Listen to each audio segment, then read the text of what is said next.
My girlfriend of 4 years just told me that she's pregnant. I'm a woman, so it can't be mine. But she swears she didn't cheat. What do I do? I'm still in shock, so bear with me. My life feels like a soap opera right now. Apologies, this will probably be long. Here's some background. My girlfriend Anna and I have been together for 4 years, with intentions of getting engaged sometime this year. To clarify, we are 2 women in a relationship. I am a lesbian, I always have been, but Anna is bisexual and has had serious relationships with men in the past. This has never been an issue for us because we love each other and we have a healthy and stable relationship. But now, as you can imagine, I'm second guessing everything. So what went down? In the last month, Anna had been complaining about putting on weight, particularly in her stomach area. Anna is thin and athletic, so the little belly she developed is noticeable. She's been going to the gym more and started eating much healthier than she usually does. We didn't notice any improvements with her weight loss though, but I told her it takes time, she'll eventually lose the weight. Pregnancy never ever crossed my mind, for obvious reasons. Last week, she really started freaking out about her weight gain, so she scheduled a doctor's appointment. She had the appointment yesterday afternoon, and afterwards, she called me at work and told me that we needed to talk. I could tell she'd been crying. I'm freaking out at this point now, thinking that she's terminally ill or something. I start tearing up, asking her to just tell me what's wrong, but she insists on meeting at home. I leave work immediately and I get home to see her sitting on the couch, her face puffy from crying. I'm shaking and tears are streaming down my face. I ask her about the doctor's appointment and what is going on. She can barely get the words out through her sobs. She tells me that she went to the doctor and that they told her that she is 13 weeks pregnant.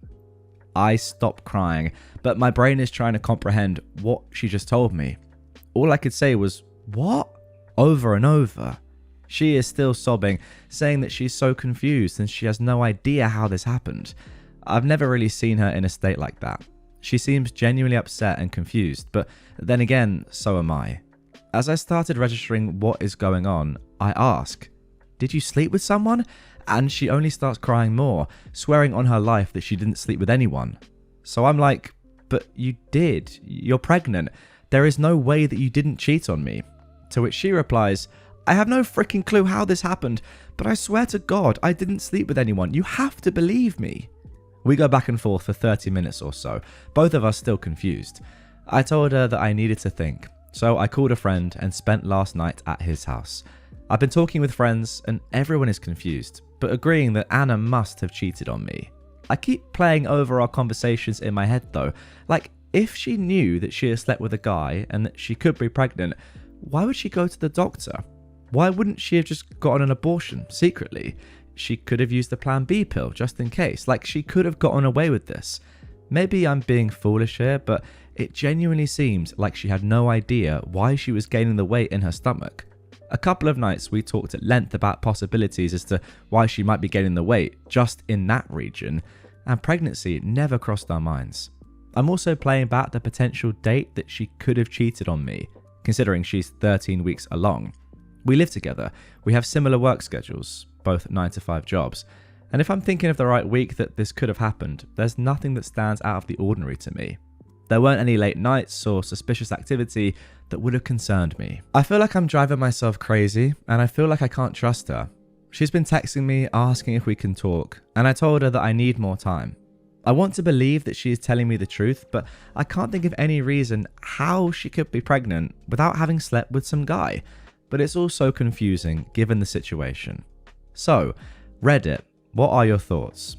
Does my girlfriend have a case of lesbian immaculate conception, or am I being a fool for doubting that she cheated on me? How do I handle the situation and how do I talk to her? Everything feels very confusing right now. Thanks in advance for reading. Wow, what a post. So much going on here. Let's jump straight into the comments and see if the people of Reddit had any sort of idea what might have happened. I'm not even sure what to think right now. Somebody said, "I think you know the right answer here.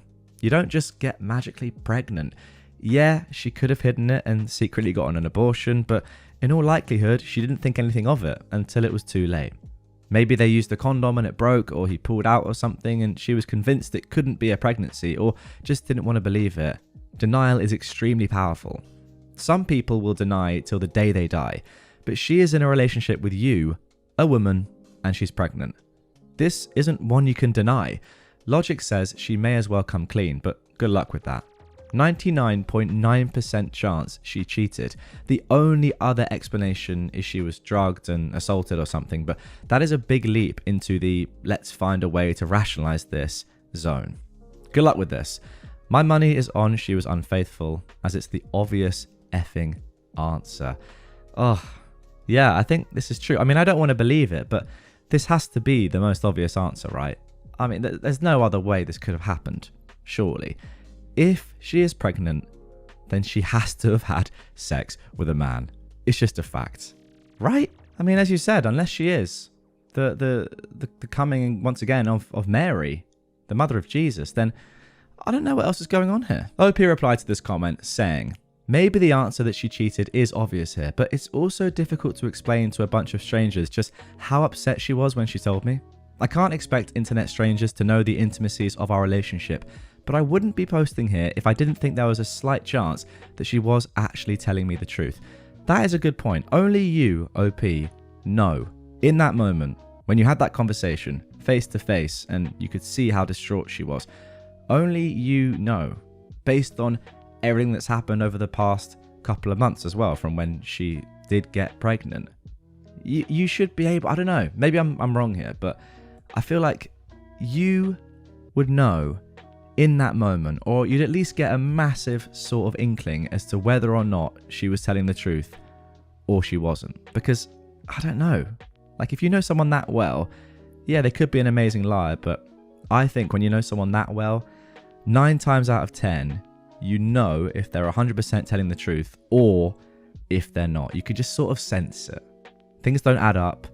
You just know that they're not telling you everything. The thing I'm not getting is like the months of her being really concerned about her weight gain, and if she had slept with a man, wouldn't that be one of the first things that comes into your head? The fact that you may be pregnant?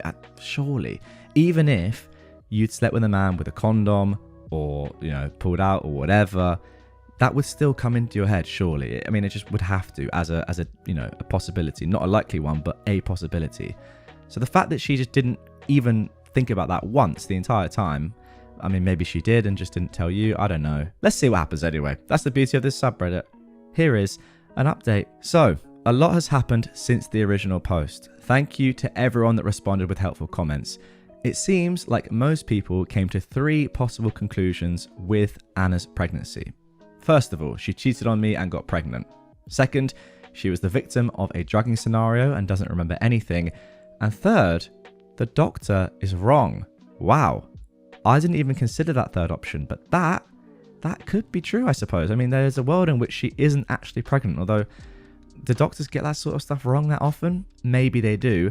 But anyway, this post, this update, comes 3 days after the original. After spending the night at my friend's house and ignoring Anna's calls and texts, I decided to see her the next day to talk. We made a plan to meet at our house after work. I wasn't sure what to expect from our conversation. I thought I might get a confession of her cheating on me or something along those lines. So we met at home. She asked me how I was doing, and I told her that I was still pretty confused and upset. She understood. Then I said, I have to know, did you sleep with someone, or cheat on me, or come near sperm in any way, shape or form since we've been together? She swore up and down that she did not. Very sincerely, she said, I know that this is freaking crazy and literally unbelievable, but I swear to God, I didn't cheat on you. I am just as confused as you are. I still wasn't entirely convinced, so I asked her about the doctor's visit specifically. She did not get an ultrasound. They only took a urine sample. I guess she told them her symptoms. They took a urine sample, concluded she was pregnant, and sent her on her way. I asked why they gave her then a specific gestation period, and she didn't know. I'm not entirely sure why they did either. Of course, I was like, did you tell the doctor it's impossible that you're pregnant? That you've been with a woman for the last 4 years? And the doctor gave her grief for it. Essentially implied that she must have slept with a man because she's pregnant, and that's why she was experiencing her symptoms. I'm not sure if this is a common occurrence for a doctor, but she said he seemed completely unfazed by her claims of not having slept with a man. For those of you that mentioned her period, Anna has an irregular period. Sometimes she gets it, sometimes she doesn't, so there was no cause for alarm when she didn't get her period for 3 months. Because A, she can't get pregnant, and B, more sex for us.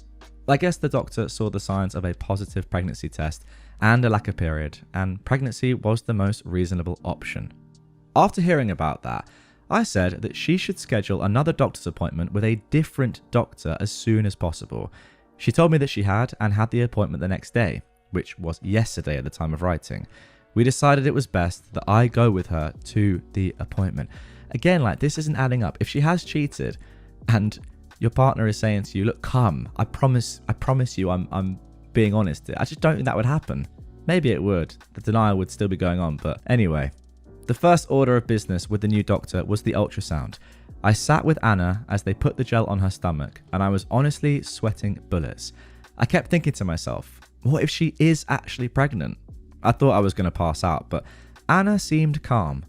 They confirmed that Anna is not pregnant, but she had a mass on her ovary that was a cause for concern. It was one of the most emotionally confusing moments of my life. Anna and I looked at each other, not sure if we should celebrate the non-pregnancy or cry or what. Anna still has more appointments, but the new doctor gave her the diagnosis of stage 1 ovarian cancer. This explains the positive pregnancy test and the bloated stomach. This also explains why she wasn't able to lose the weight in her stomach. The doctor also mentioned that the irregular periods should have been a sign of concern for Anna, as women with irregular periods can be more at risk for ovarian cancer. I'm devastated and hopeful. Anna is still in shock, as she's been through a lot in the past couple of days. I'm supporting her the best I can, and we are figuring out a game plan. Naturally, we're both terrified of what's to come. This will be a huge part of her life, and mine, and probably put our plans to get engaged, or get married, or have kids on hold, if she can even have kids after all of this. Anna even joked about the fact that she wishes she actually had been pregnant with the Messiah. That way we could keep the kid and not have this horrible diagnosis. So, I guess this is a happy/sad update. Thank you to everyone for reading. Goodness me, I wasn't expecting that.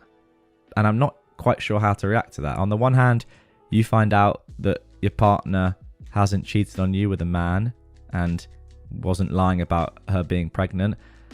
On the other hand, she now has cancer. Yeah, it's kind of a lose-lose there, but there we go. Let's get into the comments before I give my final thoughts. Somebody said, I'm so sorry to hear this. The first doctor, though, who was so submissive of her insistence that she hadn't slept with a man, he should probably be scolded for this. Opie replied, when she explained his reaction to me, I was livid. Call me an angry, man-hating lesbian, but the second doctor was a woman, and she was honestly one of the most helpful and supportive doctors I have ever encountered. So there we go. I don't really know what to think about this. Whether you see this as good news or bad news. Let me know in the comments down below. What do you think? Is this overall good news or bad news? At least it's stage 1, which is the best stage you can get, if there is a best stage you can get of any cancer. I think, I'll have to look this up, but I do believe that the majority of people who are diagnosed at stage 1 of ovarian cancer survive and then have a very healthy rest of their life, a normal life expectancy after that. So the 5-year survival rate is significantly high, typically around 93 to 95%. I mean, it's still not great, but 95 out of 100 women apparently will survive their cancer for 5 years or more after diagnosed. Okay, I mean, to be honest, those odds are pretty horrible, but you know, at least she hasn't cheated on you and isn't pregnant with someone else's baby. Like, it's a horrible thing, obviously, to get cancer. Don't get me wrong, but I'm inclined to say that honestly, this is not the worst possible outcome for you, OP, and for you two together. Like, I don't know, you guys have been together for 4 years, right? You're 29 now. Your girlfriend's 27. You know, you're probably thinking of each other as potential life partners. I mean, you've spoken about having children in the future, getting married, etc. So you are. If you then find out that actually she has cheated on you with a guy and she's pregnant, that is just, I don't know where you go from there in your life. But at least now you know the truth, and you guys can work together on this and get through this. And yeah, as I just looked at the stats there, you've got a great chance of having a great life together. which obviously if she had cheated on you with a guy, you had probably a 0% chance of having a great life together. So obviously not a great thing, but honestly, I think the other option was worse. But let me know in the comments down below. I mean, it seems a bit weird saying, oh, the cancer option is the best option. But yes, let me know. Is this a relatively positive update or still a negative update? If you get what I mean. Comment down below. I'm interested to hear your guys' thoughts. Mum threw the gender reveal I didn't want without me. It seemed like many were amused by my crazy mother's antics, shared in my mum still complains we named my daughter after mother-in-law 1.5 years later, my mother-in-law is deceased post. So here's another funny, ridiculous story from my pregnancy. As I said in the introduction, guys, if you don't know what that story is, you can go and watch it another time if you like. You don't need to listen to it now, but it is linked down below, and it will also be on the end screen of this episode if you want to click through. I'll remind you later. Don't worry, let's get into this one. Disclaimer, this took place almost 2 years ago. My mother is narcissistic and abusive. She pretended to change when we were adults. All that went out the window during my pregnancy. Everything had to be her way, or she'd scream I was making everything about me, ignoring that she was making everything about her. One thing she demanded early on was a gender reveal. I still don't know why. She and my father didn't have them for my brothers or me. My brothers also wanted a gender reveal. When I asked why, I was told because they wanted to. I said no. I think they're a bit creepy, to be honest. This is not a judgment on people who do have them. I just didn't want one for us. My husband agreed. I offered a compromise to my mum to add pink filters to the ultrasound photos. But that wasn't good enough. My mother planned a gender reveal anyway for a weekend I was visiting. I'm about 7 hours from them, and she didn't tell me. She planned a virtual party with pink gender reveal decorations. My dad let me know and I was upset. I talked to my mother and she told me she was compromising by doing a virtual gender reveal because I didn't want a party. I told her I appreciated the thoughts. I was in therapy for family doormatism at the time, but it wasn't something to compromise on because it wasn't wanted. I couldn't even cancel it myself because she didn't tell me who she'd invited. She and my brothers hounded my husband and me, trying to get us to change our minds. Even my dad reached out to ask me to just go along with it to keep the peace. After weeks of this, my mother came to us and meekly said she understood we didn't want it, but that she'd bought some pink poppers on sale. She said it would mean a lot if we could please pop them and take some pictures with just my husband, dad, and brothers when we visited. It was a completely different way than she'd been talking to me. I agreed, since I was actually taken aback, and a few photos for posterity couldn't hurt, right? Plus, she asked so nicely. Well, a week before we were to visit, I was flooded with calls and texts congratulating me on my baby girl. My husband and I had only told immediate family at that point, as I'd suffered a late miscarriage previously. My mum had changed the date and had the gender reveal a week early. My husband and I weren't even in the States. She filmed it and sent it to everyone in my family but my husband and me. She also didn't include any of my husband's family, though she had their contact info. I tried to call her, straight to voicemail. 4 hours after sending it to everyone else, she sent the video to me. It features my brothers breaking a piñata. When it explodes in pink powder, my mother says, "That's right, we're having a girl." Then they pop pink poppers. Honestly, I think it's pretty cringy. Finally, she answered me. I asked why the heck she had the gender reveal and sent the video without my involvement. She dismissed me and said, "I don't know why you're so upset.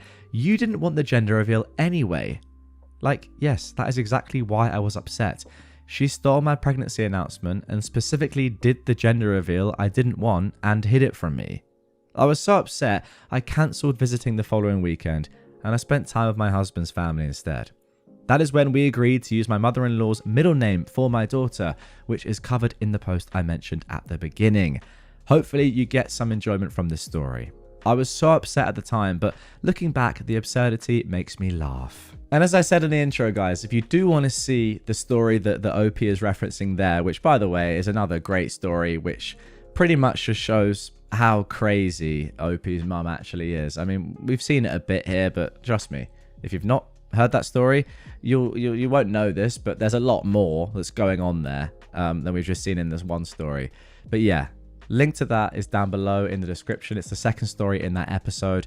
But just wait, just watch it at the end. I'll put it on the end screen. I'll tell you all about it when we get to the end of this episode, because there are 3 more entitled parent stories to come in this one. As for that story, all I can say is, the other day we saw a crazy story about a lizard gender reveal.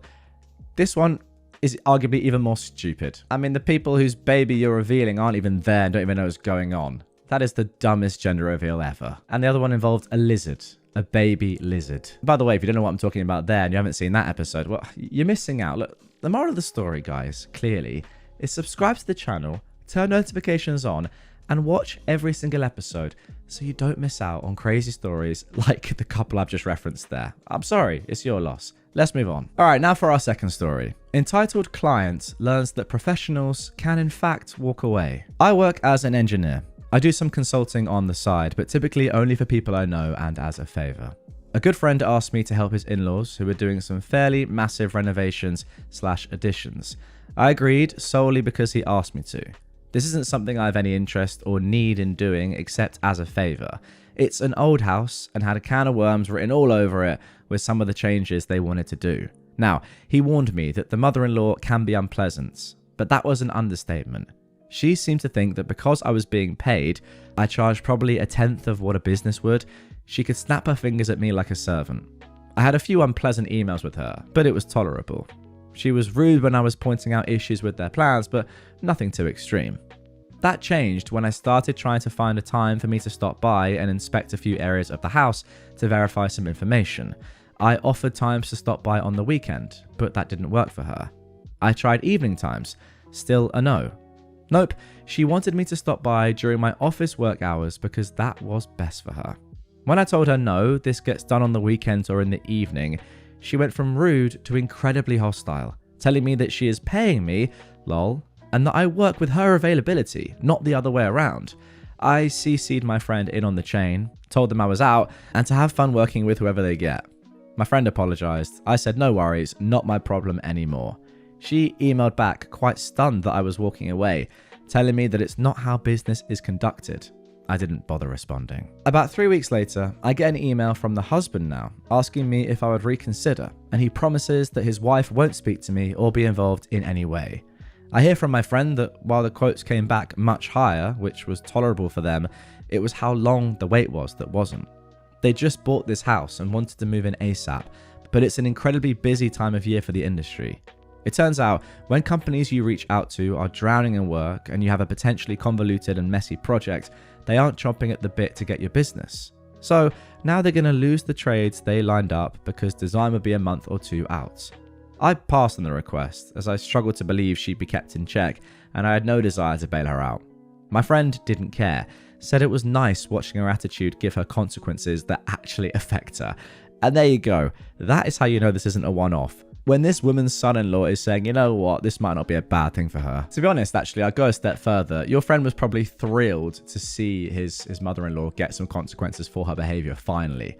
Because I reckon, I don't know how old you guys are, but I reckon he's been dealing with her for quite a long time now. I imagine you guys are, in your 30s probably, maybe in your 40s. I doubt this is sort of a new marriage in terms of your mate and his wife, because if you're like already thinking, oh god, I can't deal with this woman anymore. Like, I'm happy that someone has said, you know what, F you, and said, no, I'm not taking your business because you're just rude. Then you've probably been in her life for quite a long time. The problem is, because obviously your friend OP is her son-in-law, he can't exactly go like, you know what, shut up, grandma. It's not going to work. So he's got to let other people do it for him. And that is why I reckon he's so happy that, he finally saw her attitude, give her the consequences that she deserved. Good stuff from you, OP. Oh, my rich friends. We can't be friends anymore. So tonight, an acquaintance I haven't spoken to in at least 5 years calls me. Marcus, I'll call him. Marcus did make a little chit chat, then asked me what I'm doing for work.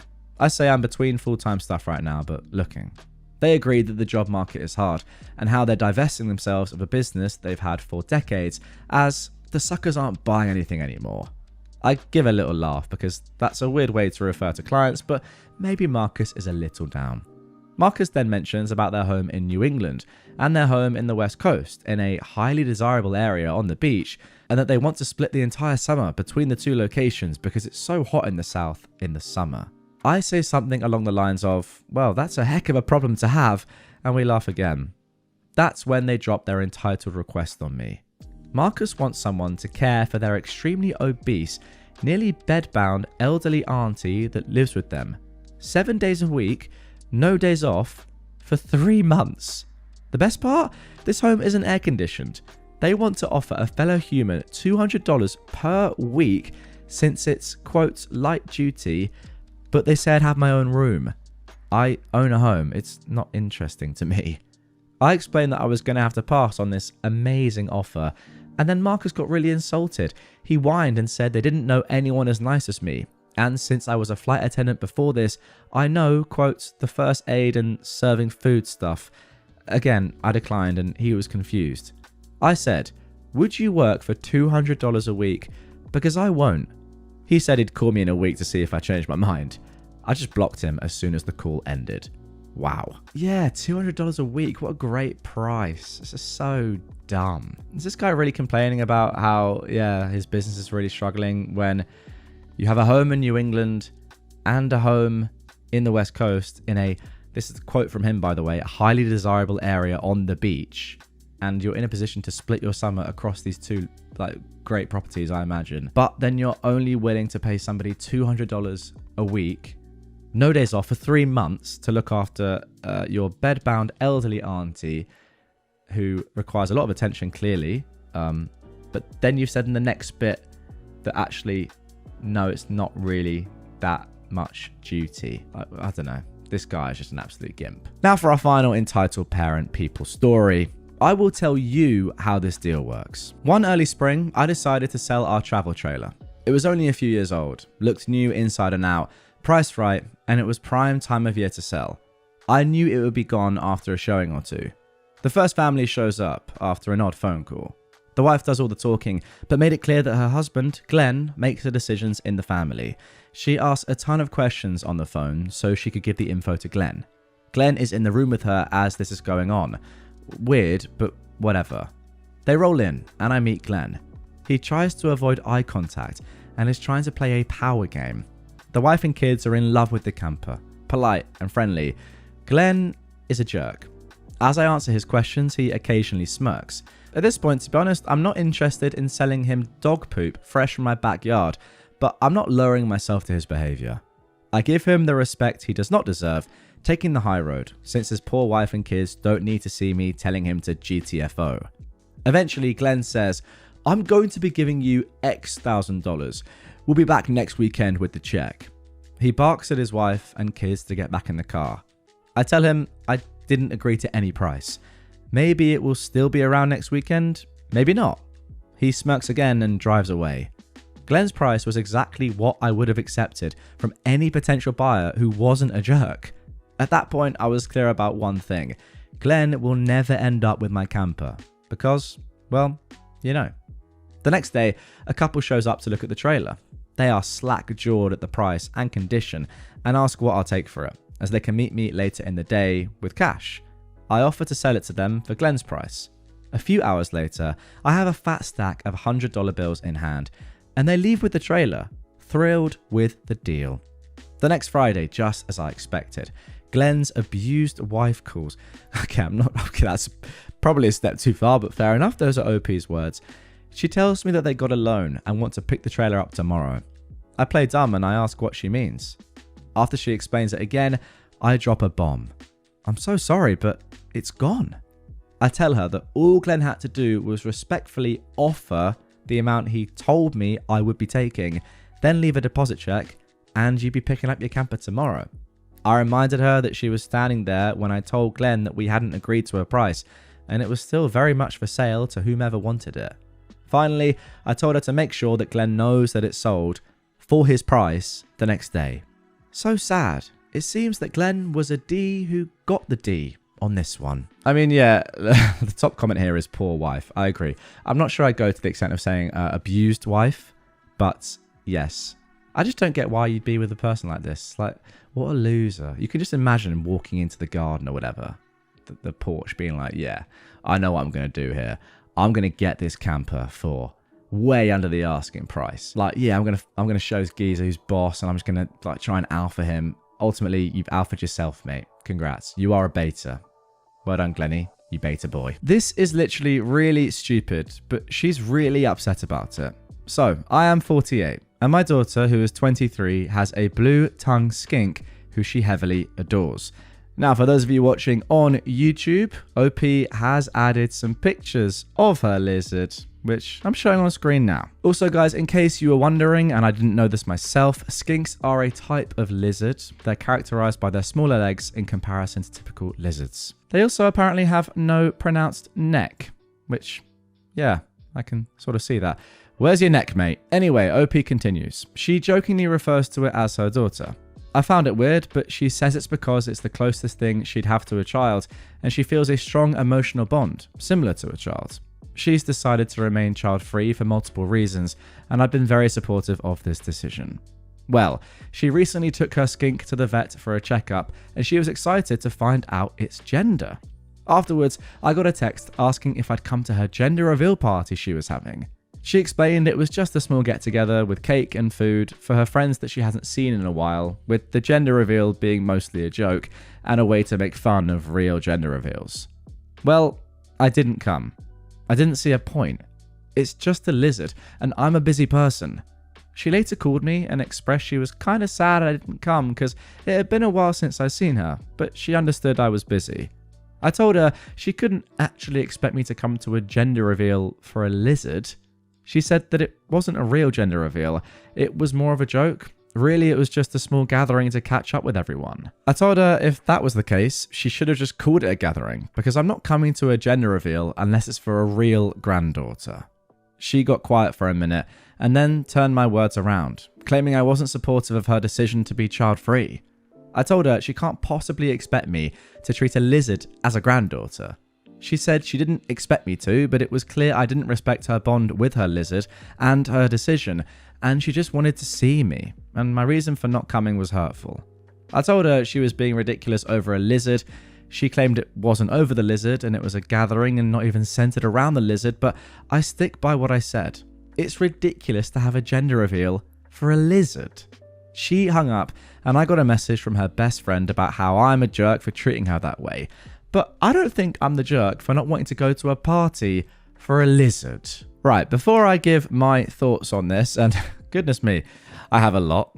Firstly, OP has left a few edits below her original post. Number 1, my issue is that she said the party was a gender reveal. If she called it just a party, I would have come. But calling it a gender reveal makes it sound like it's for the lizard, and I'm not going to that even if it is a joke. 2, I don't know why it matters, but the skink is a girl, which is why I said I'm not coming to a gender reveal unless it's for a real granddaughter. Okay, not quite sure how you know it's a girl before the gender reveal, but I guess that sort of adds to it. Like, clearly this is a joke. Anyway, number 3. Even though I don't agree with my daughter for being child-free, goodness, I've been supportive and only shown mild frustration.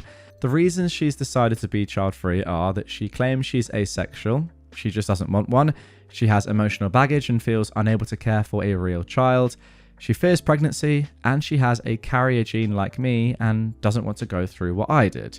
I had 4 miscarriages and a highly defective child that died after 3 months due to the gene. Yes, there's been slight tension between us because I think she just hasn't found the right man yet. She never dated growing up, and her other fears are unnecessarily exaggerated, but it's ultimately her decision, and I don't resent her. And 4, we haven't seen each other in 3 months. I'm a single mother, and we've always been close, which is why she invited me with her friends. I just didn't want to go to a party with a lizard, and if it wasn't for the lizard, she should have called it a party instead of a gender reveal. Okay, well, not quite sure what I've just read there, but that definitely has to go down as one of the weirdest posts I've read in a long time, and you'll be surprised to hear that what I've just said there has nothing to do with the fact that this story revolves around a lizard gender reveal party. I actually don't really care about that at all. That's completely fine. Like, that's just a bit of fun. I get it. I would do the same sort of thing. That's just funny. Like, who does that? A gender reveal party for a lizard? It's just good banter. It really is. But the reason I say this is so weird is because this woman, this mum, just is so clueless. Like, it's actually unbelievable. She just sounds like the most boring mum, or like strictest, least fun mum ever. No, your daughter isn't seriously being like, oh my goodness, please come and find out that the gender of my lizard with me. I can't wait. And by the way, I'm not taking away from the fact that clearly, like, you know, her lizard is very important for her, and I completely understand that. But to not understand that this is all a bit of a joke and it's just really an excuse to see her friends and you, who you haven't seen her for 3 months, quite a long time, yeah, you must just be pretty dumb. I mean, I'm not sure. I feel like there's a little bit of resentment here because, you know, number 3 there from the edit. Even though I don't agree with my daughter being child-free, I have been supportive and only shown mild frustration. And then you've given the reasons as to why pretty much you think she's just making everything up and she hasn't found the right man yet, in your words. Yeah, not the most supportive of parents here. To be honest, reading through the whole of the first post, it's not that surprising that you just didn't understand this entire premise. But anyway, let's get into the comments of people on Reddit and see if they are along the same sort of lines as what I'm saying. Okay, let's get into the comments. Somebody said, I think this is the issue right here. OP is stingy with love. Why should I love a stupid lizard? Well, why can't you get interested in the things your kid likes and share her excitement and joy? Just the little things? No, she's never going to have kids, so you could have seen that adorable, quirky kid you raised to be as funny and sweet as she is, and gone to her party and mingled with her, probably also quirky, funny, sweet friends, and had a lovely time. But no, what a loss, how sad. OP replies to this saying, I'll be honest, I don't have any particular feelings for the lizard. I think it looks like a snake and that freaks me out, and it's incapable of feeling emotions, so I don't know why she feels a bond with it. She even named it Ellie, a human name, so she can tell people, I have to get home to Ellie, so she can act like she's busy with a kid at home, which I believe is an unhealthy way to cope with her social anxiety. She should learn to get comfortable with saying no, instead of using a lizard as an excuse to neglect social obligations. Wow, what a terrible reply. That is shockingly bad. There's so much wrong with that. Fair play, OP. Somebody else said, huge, you're the jerk here. At first, I was like, okay, I get it. She jokes about it being for the lizard. Then I got to your updates. She claims she's asexual. So you've totally invalidated your 23-year-old daughter who knows very well by now who the heck she is. Your following comment, I think she just hasn't found the right man she never dated growing up. Hello, she was waving a huge flag here. She's asexual. If she came out as lesbian, would you say she just hasn't met the right man? Next, you invalidate her fears of going through the same heartbreak that you went through trying to have other kids, from miscarriages to a child who passed after a so short life. Not everyone is as emotionally stunted as you that they could speak of those situations so devoid of feeling. I'm actually tearing up thinking about what you went through and how in your small mind you wish your own surviving child would go through it as well, just to pop out a kid. Yeah, great point.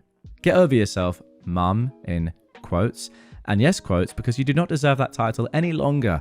I hope this shows your amazing asexual daughter that her life is 1,000 times better without you in it.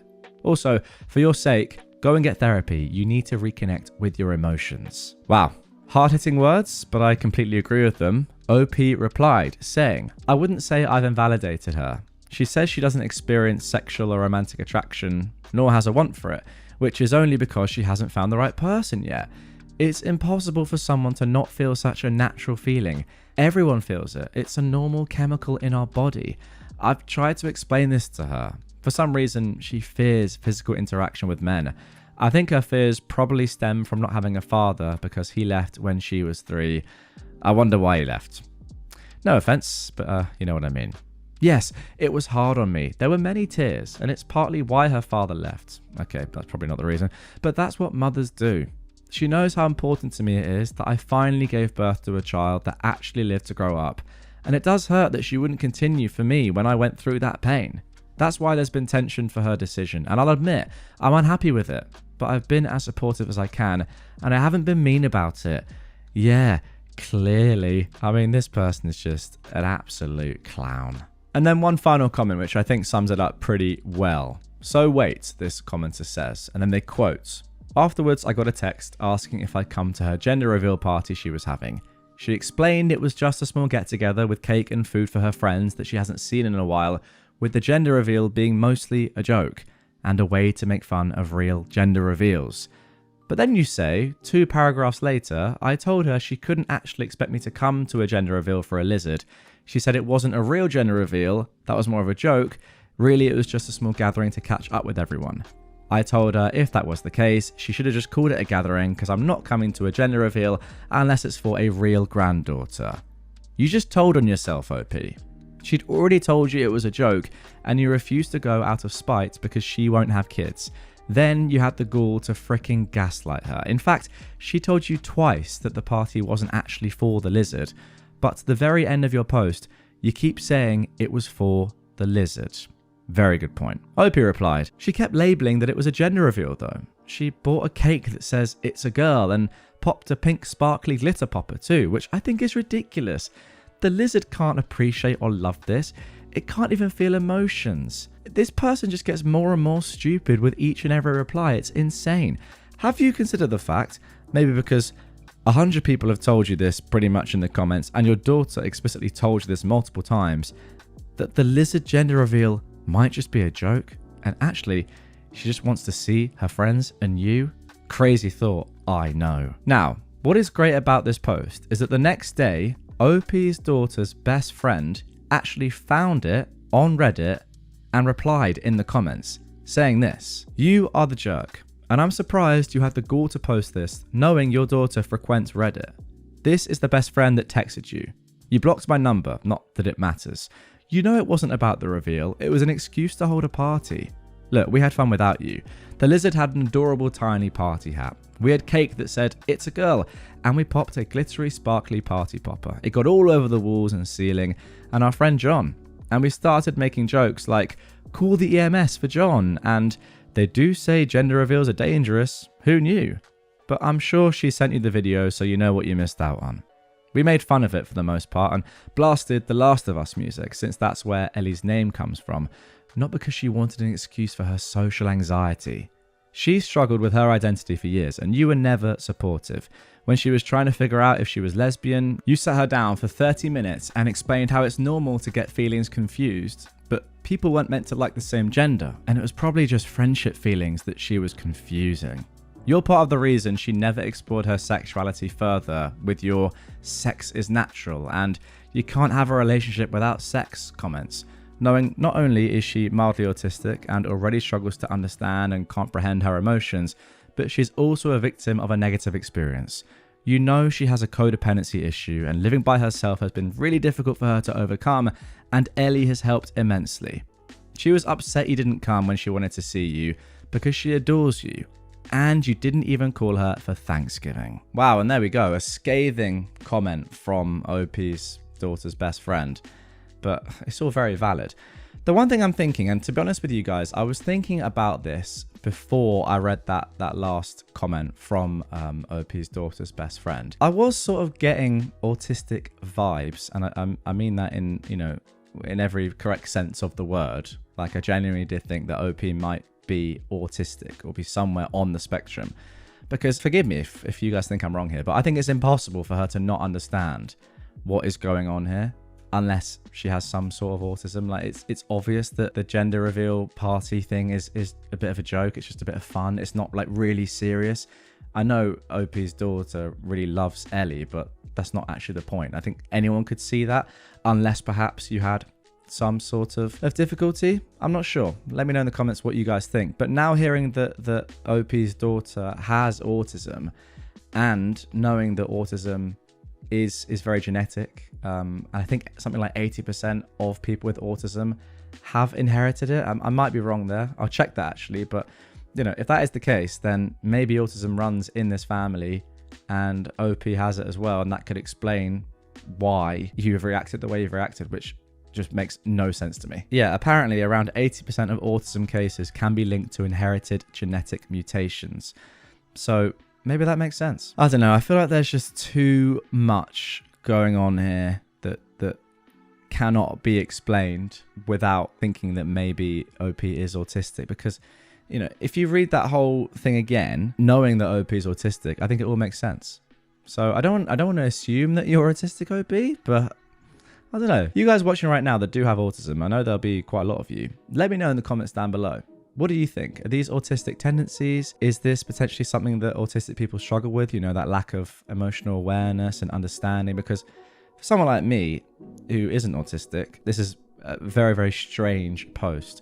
I mean, look, there are people out there that aren't autistic and are just sort of emotionless and just weird. And maybe she does actually slightly resent her daughter because she, you know, doesn't believe in anything apart from being heterosexual, and she really wants a granddaughter, so she just doesn't like her. That could also be the case. I'm not sure. Let me know in the comments down below. Do you agree with me or not on that one? And what are your thoughts in general? But overall, some post. Really hope you guys enjoyed it. Neighbor tried to get my mum fined over our shed, so I got his $40,000 pool filled in. I live with my mum. She's quiet, keeps to herself, never bothers anyone. A few months ago, our new neighbor decided to report her to the city for having an illegal shed in the backyard. It was total BS. The shed's been there for years and has full permits. An inspector came out, checked everything, and left without saying a word. But the neighbor, smug, proud, thought he'd scared us. So I did a little digging. It turns out his brand new pool was way too close to the property line and illegally built over a utility easement. I reported him. I attached photos. I quoted city codes. 2 weeks later, the city ordered him to either move it, impossible, or fill it in. He lost the whole thing, $40,000 down the drain, literally. Now he gets to look at our completely legal shed every day while standing over a pile of dirt where his pool used to be. Mum sleeps great now. If there was ever one story which just epitomized the notion of don't get involved in other people's business when you don't need to, I think it's definitely this one. Why are you bothering? Why are you attempting to make your neighbors scared of you? What sort of weird power play and struggle is this when I can't even see personally what you'd possibly be achieving by doing this? It's just so weird. Do you purposely want your neighbors to hate you? If so, well done. You've made your life significantly more difficult for yourself for absolutely no reason. Oh, and also you've lost a $40,000 pool. Congrats. You are an idiot. If you genuinely thought you would be able to do this and there'd be no repercussions and your neighbors not be like, okay, well, you've done that to me, I might consider doing something back to you, then you're just a clown. Well done to OP and your mum. This neighbor, what an idiot. Client didn't pay me, so I made his life heck. I once had a new client not pay me. I opened my business 3 months prior and I was struggling. I needed the money and I agreed to take payment on the Friday as they needed to add me on the system. I had a small B&B and he had a contract in the area. Dinner, bed and breakfast for a bunch of people for 6 days. And then they left in the middle of the night. I tried getting the money from him for 6 months. This was just after my dad passed and I had to take care of my mum. Also 2 months before my wedding. The result was that I couldn't pay a few bills and I had to loan money. It took me years to pay that off because we were struggling. The following 8 years, I would call him on a private number in the middle of the night. I set alarms and I'd call him to wake him, or when I'd wake up to pee, I'd call him until he disconnected his number. I registered his number and email on every spam, scam, and prawn website I could find. I wrote bad reviews using his full name and business all over the internet until I heard it closed down. I commented that he's a thief on every Facebook image he uploaded until he made his profile private. When that happened, I'd message his friends that he stole from me. I messaged every one of them.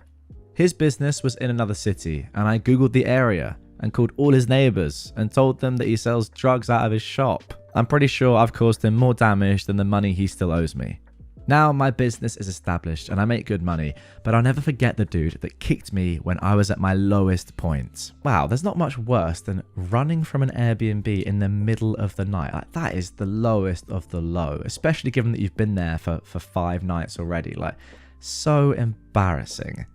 But yeah, good on you, OP, for really going hard on this dude and hopefully other people as well. But Like a bunch of people for 6 days and they leave on the 6th night. Like that is shocking. I suppose maybe you take away from this the fact that you got to take payment up front, but I don't know. I'm trying to think of B&Bs that I've been to or that my parents have been to, because they used to stay in B&Bs when they visited me at university. And I think they just had great relationships with the B&B owners, and you know, it's a really nice sort of idea, a bed and breakfast. I think you're pretty much staying in someone else's house. It's much more sort of familiar and comforting, I think, than a hotel. I think that's why my parents liked it anyway. But you don't want to say to your clients right away, pay me in full, because you shouldn't have to do that. But maybe that's what you have to do with people you don't know. I don't know. But again, the fact that you've caused him more damage than the money that he still owes you is a good thing, but this shouldn't have happened in the first place. Just disgraceful. Mock me? Fine. I'll waste your time. I've been a fan of revenge stories for a little while now, and finally I have one of my own.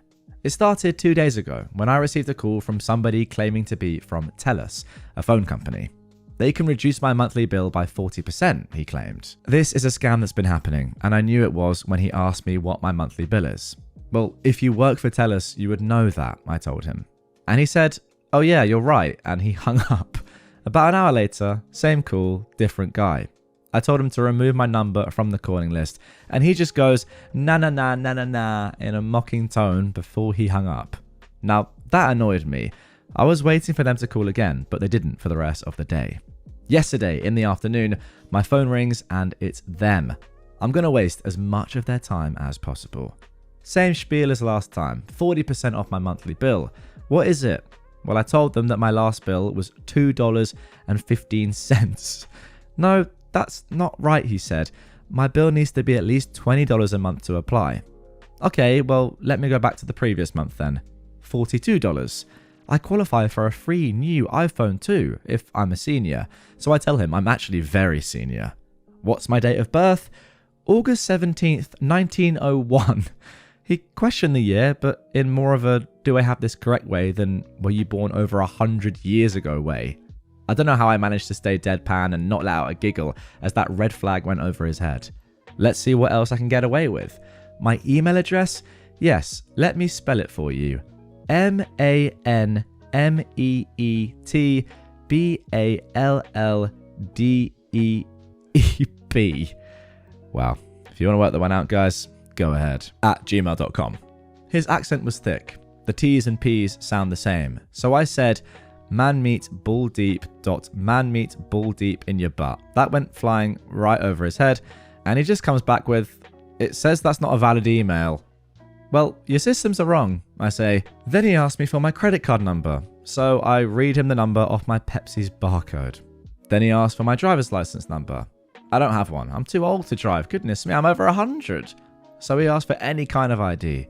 I offer a student ID from 1955. He tells me to wait. I get put on hold and transfers me to somebody else. The whole process starts again, and the same questions get the same replies. Now, the second guy had 1 or 2 more brain cells than the first, because when I told him my email address and followed it up with the man meet ball deep in your butt, he goes, what did you say? I said, man meet ball deep. After that, he asked. I said, man meet ball deep is my name. He continues, but I knew I almost blew it. He gets my date of birth and asks if I'm really 125 years old. I say no. I'm 123 and I'll be 124 in August. He asks for my driver's license. No, I don't drive, and he won't take a student ID. How about a passport? No to that. He asks for my address, so I give him the address of the closest police station. Okay, now you want my credit card number? I read the barcode to him again. That's not right, he said. A visa starts with 4, so I tell him the barcode again, starting with a 4. But that's only 13 numbers. I think you're wasting my time, sir. You're goddamn right I am. I've said it before and I'll say it again. Phone scammers and scammers in general are the runts of the earth. They are vermin. So anytime I see any sort of reversal done to them, I'm instantly like, yes, this is great. And this is another one of those examples. The fact that they are so dumb to not understand that you were conning them and just pranking them long before they did is just ridiculous. Like, fair play to you for being the oldest person that's currently alive at 123 years old. Like, that's nuts. I think I actually saw the other day, just a week ago at the time of recording, a woman living not too far away from me in Surrey, Ethel, is 115 and she is now the new oldest person in the world. So, these people didn't realize that you had actually secretly broken the record by 8 years. Yeah, they're just dumb once again, and they deserve everything. Now for our fourth revenge story. Don't think I can fight back? Watch this. This has been an ongoing dispute since September, when management changed, and I finally got some revenge/justice with the help of the Labour Board. I work alone on the front desk, so I do not get breaks free from work very often, which I'm perfectly okay with. My issue is they don't pay me for that work. In March, I went to go and talk to the financial controller about it. I didn't have the foresight to secretly record, but he ended up saying the law does not apply here when I tried explaining why what they're doing is illegal, and I gave him a printed copy of the employment law. 2 weeks later, I went to go and talk to him again, but this time I was secretly recording him and his responses, which is legal in my province due to one-party consent and conversation in an area with no expectation of privacy. I told him the problem and I showed him the picture I took of my timesheet before turning it in, and I reminded him that I don't care about getting a proper break, just if you aren't going to cover me, pay me. He crashed the F out, told me they can fire me if they want to because I left property to go and get food while on a covered break and didn't ask permission. He also admitted to modifying my timesheet, which is even more illegal than the wage theft. He also admitted he knew he has to pay me, but, quote, there ain't anything you can do about it, so get the F out. Today, the verdict came from the Labour Board, and I won. The hotel was ordered to pay me 3 times all stolen wages for the inconvenience, plus legal fees. It wasn't only me that got a payout. When they came to investigate, they looked into everyone and everything. So all 8 of my co-workers ended up being awarded their stolen wages 3x as well, and the hotel presumably got a gigantic fine. It just goes to show, even if you're the boss and think you're untouchable, you F with the wrong person and you'll get bit right back 10 times harder. Now I'm gearing up for a wrongful termination suit, or to wish them bad luck and let the door hit them in the butt as they get fired and leave. Oh, once again, like other stories that I've read on this subreddit before, it's such a frustrating story because why not just pay somebody a little bit more money or allow them to have their breaks or whatever it is? Like, what it is doesn't matter. Just like the difference between not giving them that extra money or paying them for those breaks and giving them that extra money and paying for the breaks is so minimal in the grand scheme of things. I don't care like what your company is. It doesn't even matter if you just have one employee. If you're like having to pay them just a couple of $1,000s or whatever it is more per year, which is all this would be, or say, yeah, you can take more breaks, like, I don't know, an extra 20-30 minutes a day of breaks. What is that going to change? Whereas if you don't do this and you know you're breaking the law, you are risking everything. Not just the company, but you yourself could go to prison. It's like the dumbest thing ever. Also, in terms of just like morale of this employee and sort of employee loyalty, I suppose, wouldn't you want them to be happy with their working circumstance and be excited to come to work? Not excited, but you know what I mean. Not be dreading the fact that you have to sit at your desk all day and are not paid for any break you take ever and are not allowed to do that. It just makes no sense to me. Surely you'd like rather your employees be in a good mood, and maybe, yeah, you got to pay them a little bit more money, but I don't know. Surely that just makes for a better working environment and would cause more success for the company in the future. I think it would anyway. It would also stop yourself getting sued like this. Fair play, OP. And now for our final revenge story of this episode. This is the one where this Redditor needs our help. Help me get revenge on the man that ruined my sister's life. Long story short, about 2 years ago, my sister bought the house of her dreams on her own, and me and my dad renovated it together for her since she was going through surgery at the time. Shortly after, her new boyfriend moves in. Seems like a decent and innocent man, although a bit nervous and insecure. Fast forward to Christmas last year, and he asks her to get engaged, and he wants to help pay the mortgage.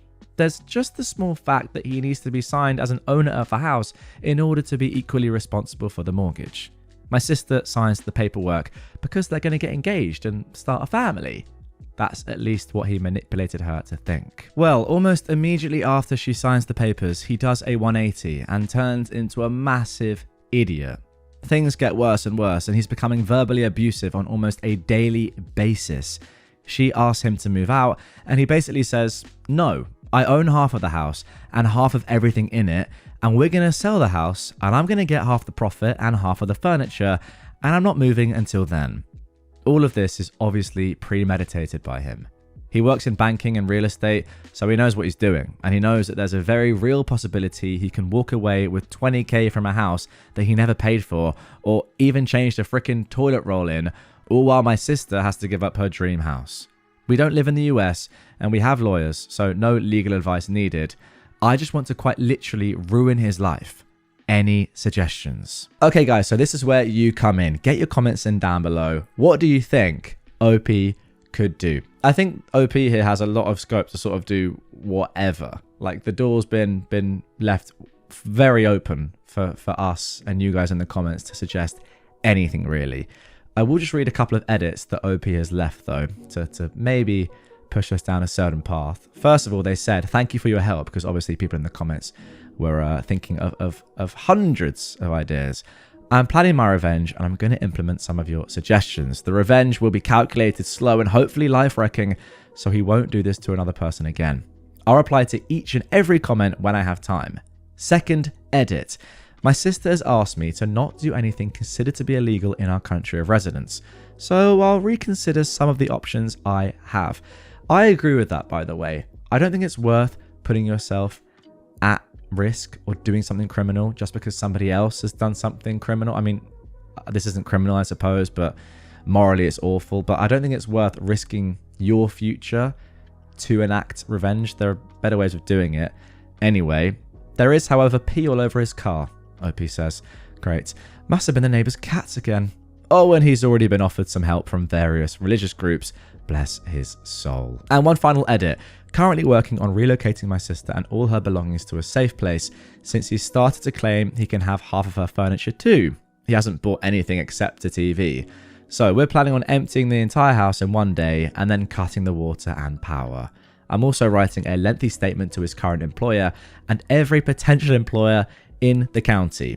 That is great to hear, and that is what I'd suggest. You know, I think you have enough information here to really destroy his life. Similar to the second story, really, where the B&B owner made it his mission to destroy that thief's life by, like, you know, spamming the comments of his Facebook page and telling everyone on LinkedIn or whatever it was to never ever use this guy's services. But yeah, get in the comments down below. What do you guys think? Just want to read this one comment because it's very interesting. You should donate small amounts to heinous political campaigns in his name.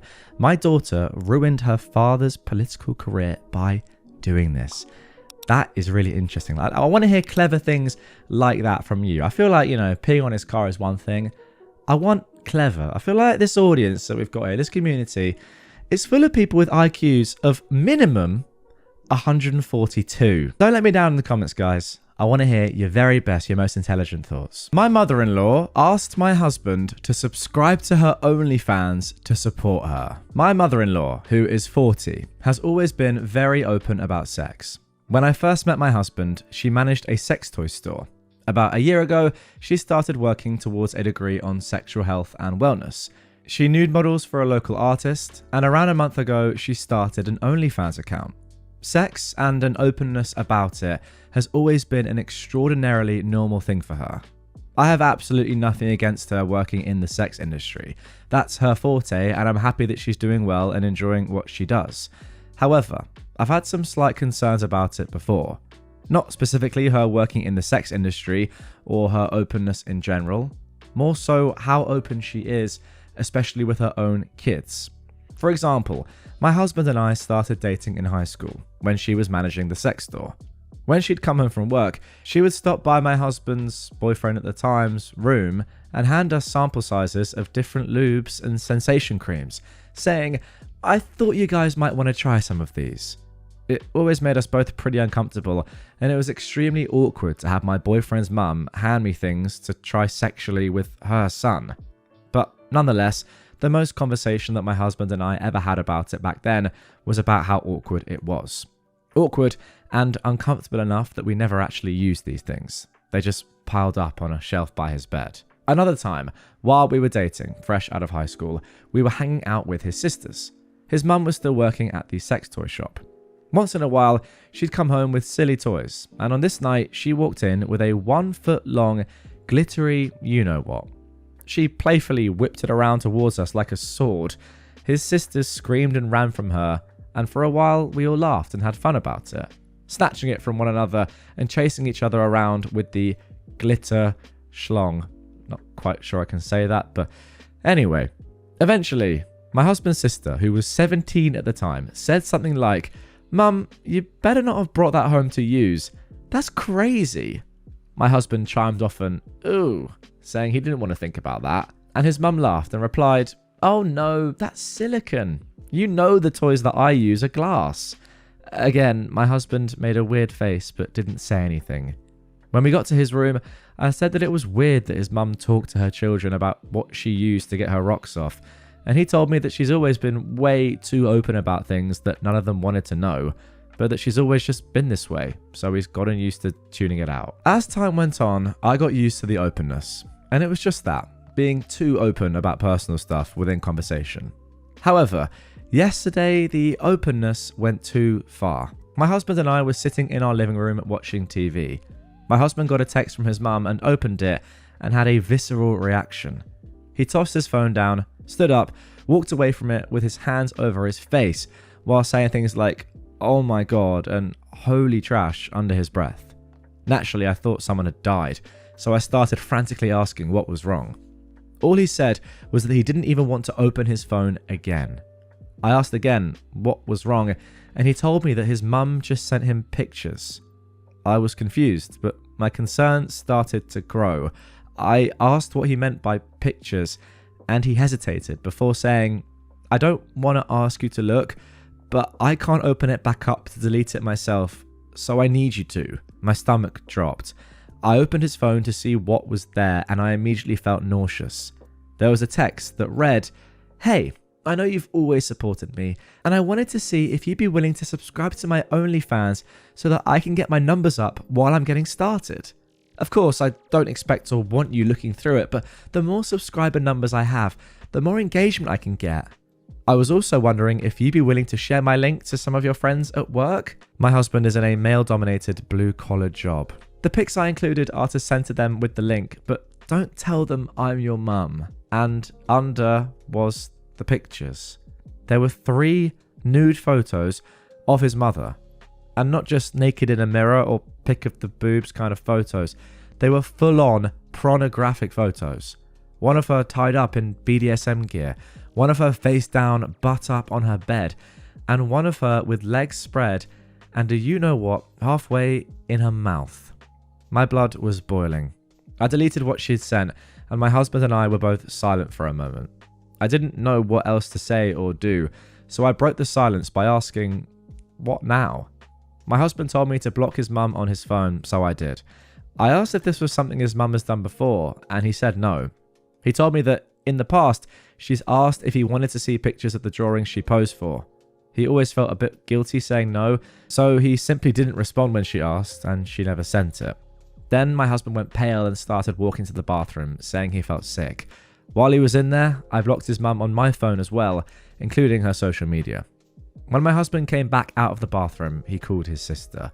He asked her if she was with their mum, and when she said no, he explained to her what had just gone down. His sister was also speechless. Then he asked her not to say anything to other family members right now, and explained that neither him or I would be in contact with their mum for a while. He also told her that any time we were home for a visit, he would let his sisters know so that we could plan to see them, but that his mum would not be included in those plans from here on out. My mother-in-law quickly realised that she was blocked on everything by the both of us, and by that night, she had the whole family blowing up our phones asking why. The constant messages haven't stopped, and so far we've just muted our phones as we don't even know what to say. How do you explain that your mother sent you her homemade prawn? Okay, so there we go. That is it for the original post. As I said in the introduction, we have a couple of updates to come in this one. Before we get into the first update though, let's first of all have a look at some of the comments. Somebody said under this first post, quoting, "Covert incest is a form of non-physical sexual abuse. Examples of covert incest could be the parents sharing intimate, graphic details of their own sex life to the child, practicing voyeurism, exhibitionism, inappropriate sharing of images, and similar behaviors that, while still being sexual abuse, are described as covert for their intangible nature.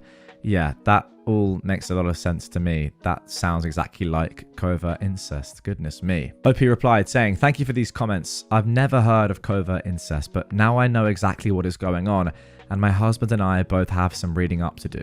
Somebody else said, "When anyone asks why she's blocked, tell them the truth. She sent her OF link and pornographic photos of herself to him, and that crossed a major boundary that he shouldn't have even had to place. Her behavior when he was younger is concerning.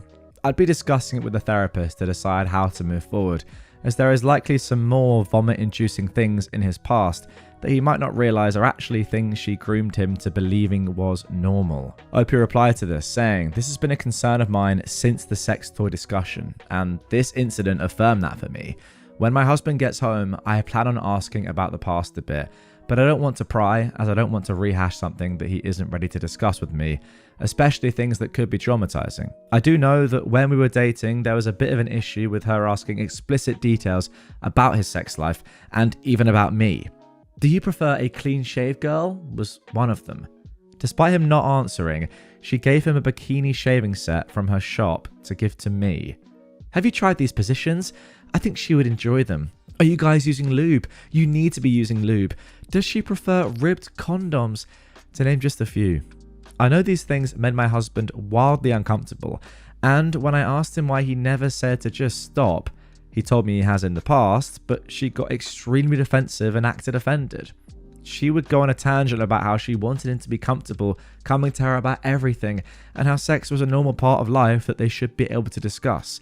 That's always been something that concerned me.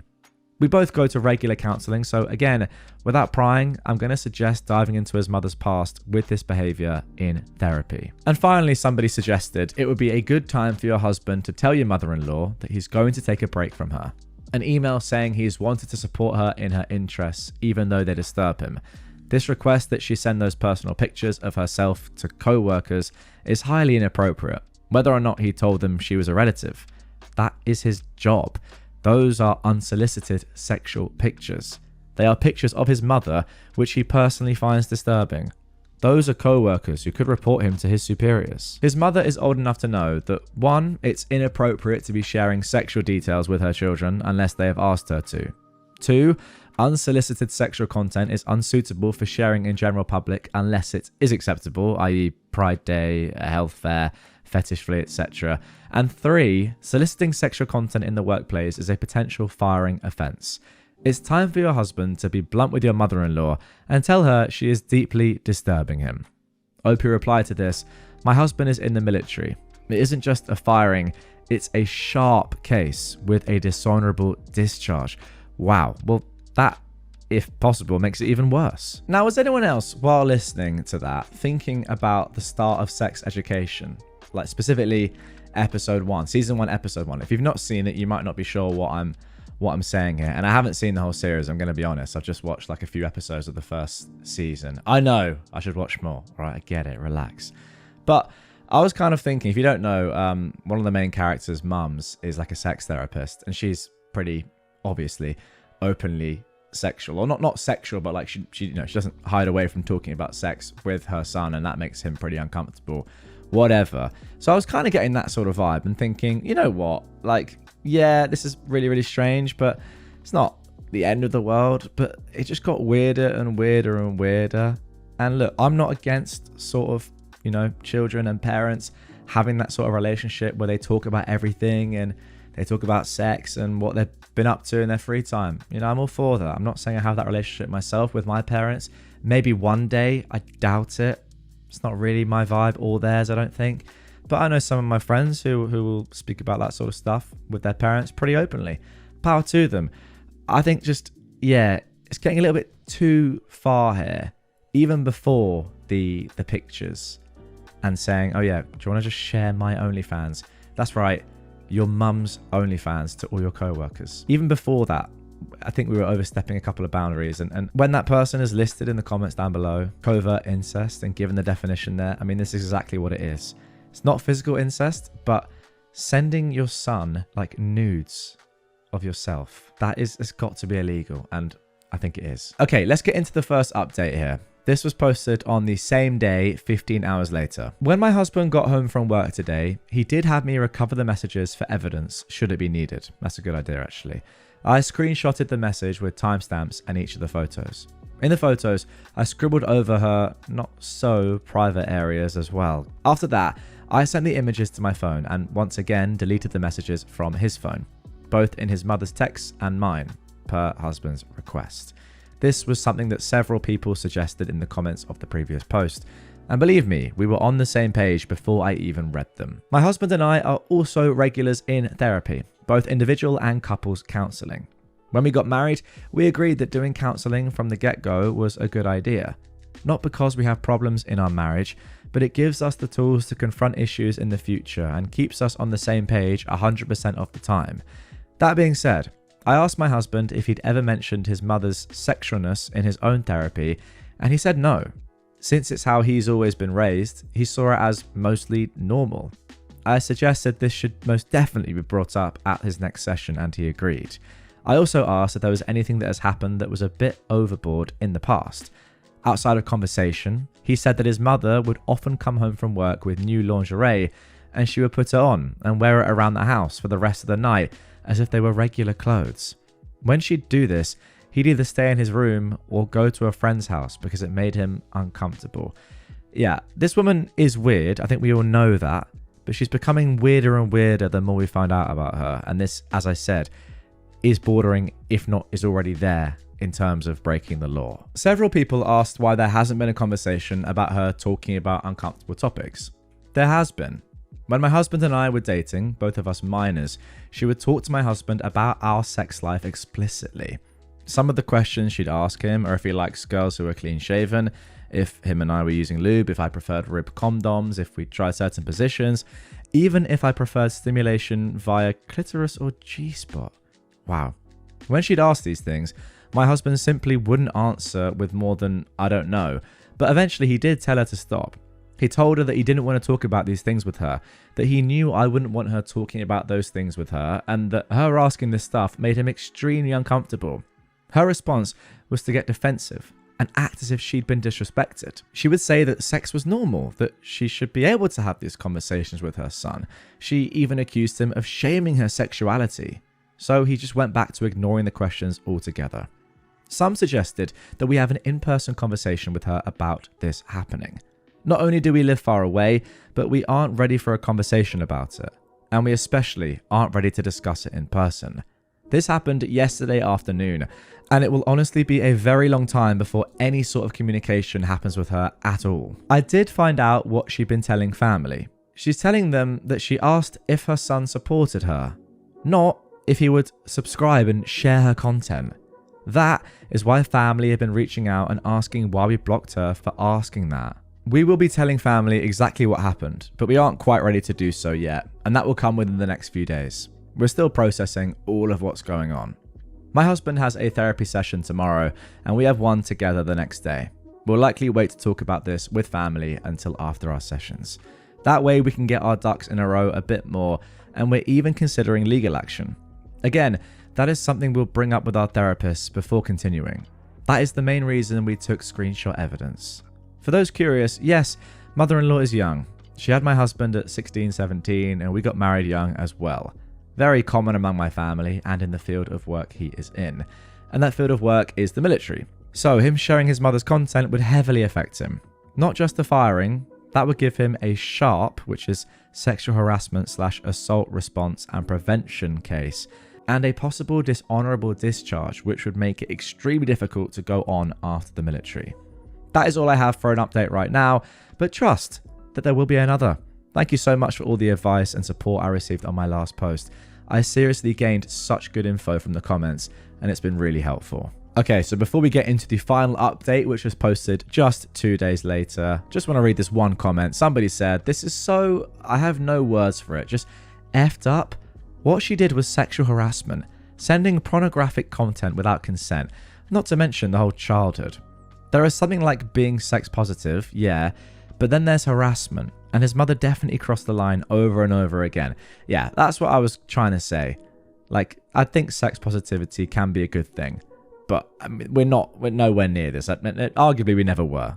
From the very beginning here, as soon as she started, like, you know, getting toys involved and stuff and like chucking deal around, probably went a little bit too far. Now, someone asked an interesting question. Does OP's husband look like his biological father? And you can probably sort of see what they're getting at there. OP said, actually, crazy that you mention it. My husband looks exactly like his bio dad. I mean, down to the hair color, same eyes, and when my husband has facial hair, it's uncanny. He even has a similar tattoo in a similar spot that his bio dad had. Of course, we had no idea at the time because my husband's dad walked out when he was very young.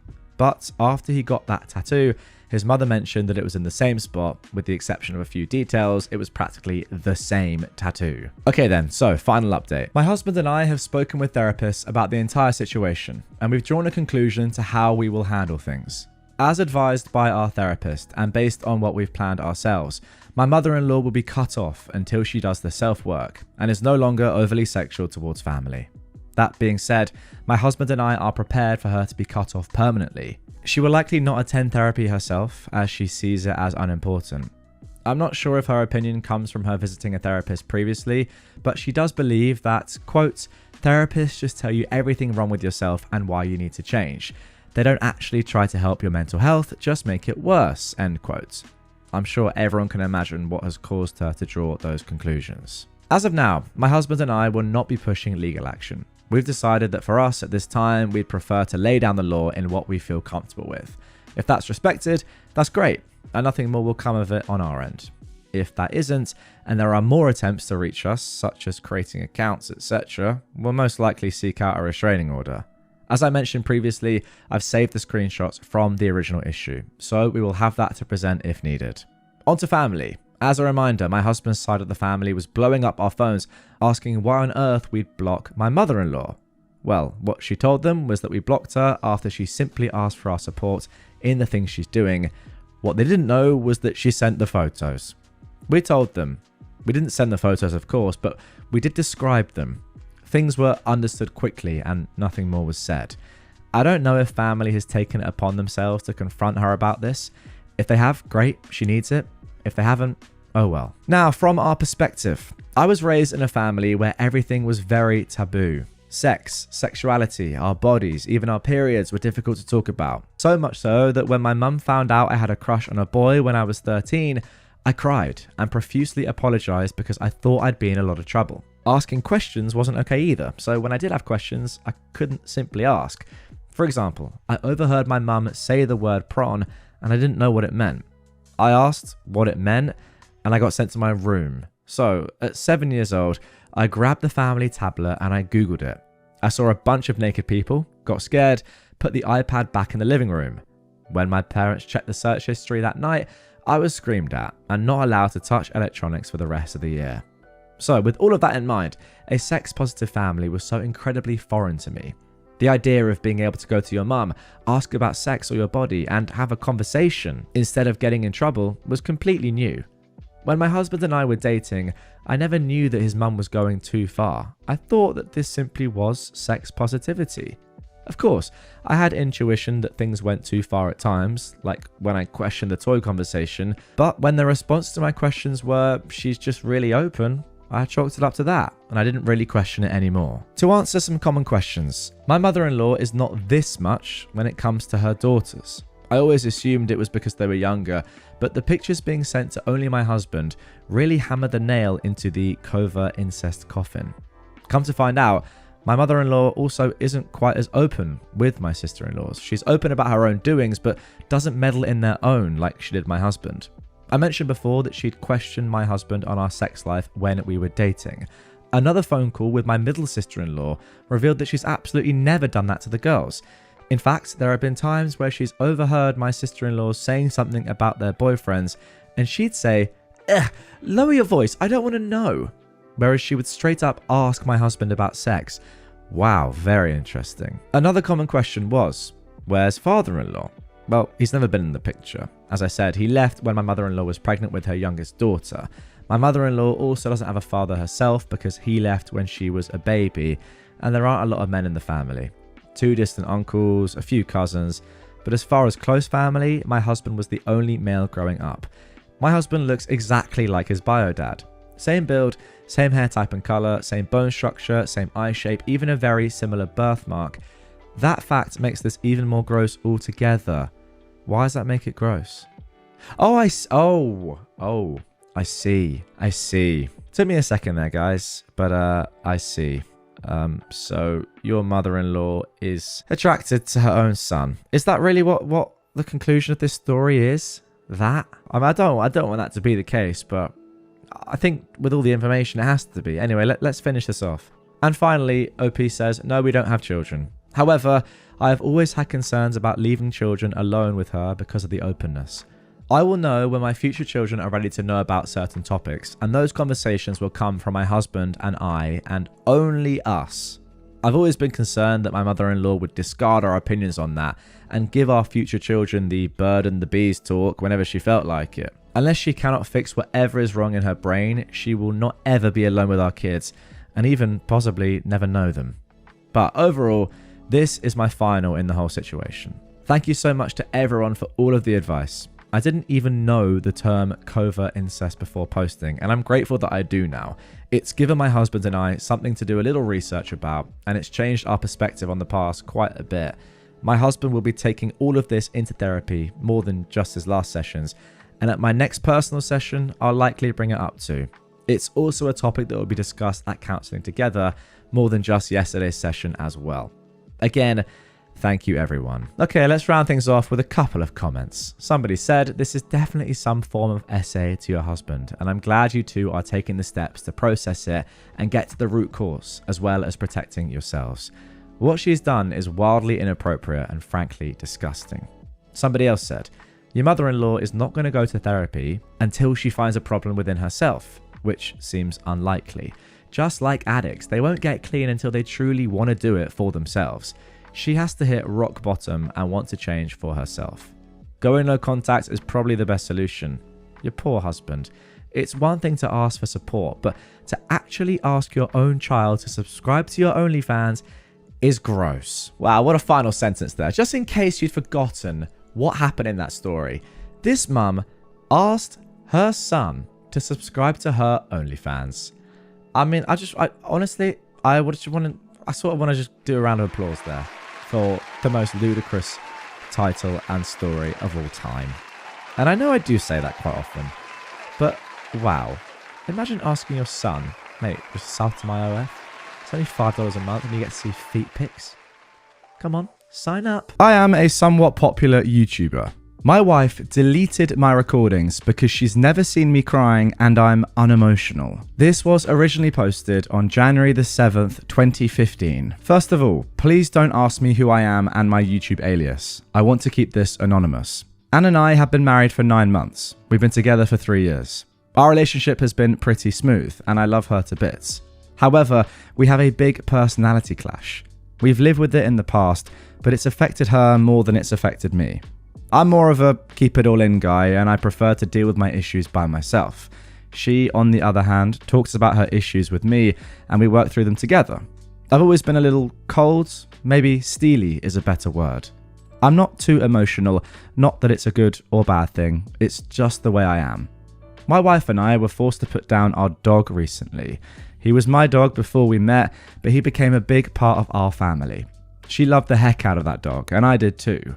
When I lived abroad for a year, he kept her company, and she was very close to him. So we came back from the vet, and she was crying all the way. I was feeling really sad, but I wasn't really showing it. She asked why I wasn't feeling sad. I told her I was. She started screaming at me for not having feelings, me being inhuman, me being cold, and her being scared of me for that. I told her that I cannot force myself to cry, and I was feeling terrible inside. We get home and she went off about I'm barely human and I'm basically an automation. She then went on and on about how she's never seen me cry. Not when we'd broken up 1.5 years into our relationship. Not when my mother died. Not when I was leaving for a year to work abroad. I told her that me crying doesn't solve anything and she should quit bothering me. I went to bed. The next morning, I wake up and decide to edit some videos I wanted to upload.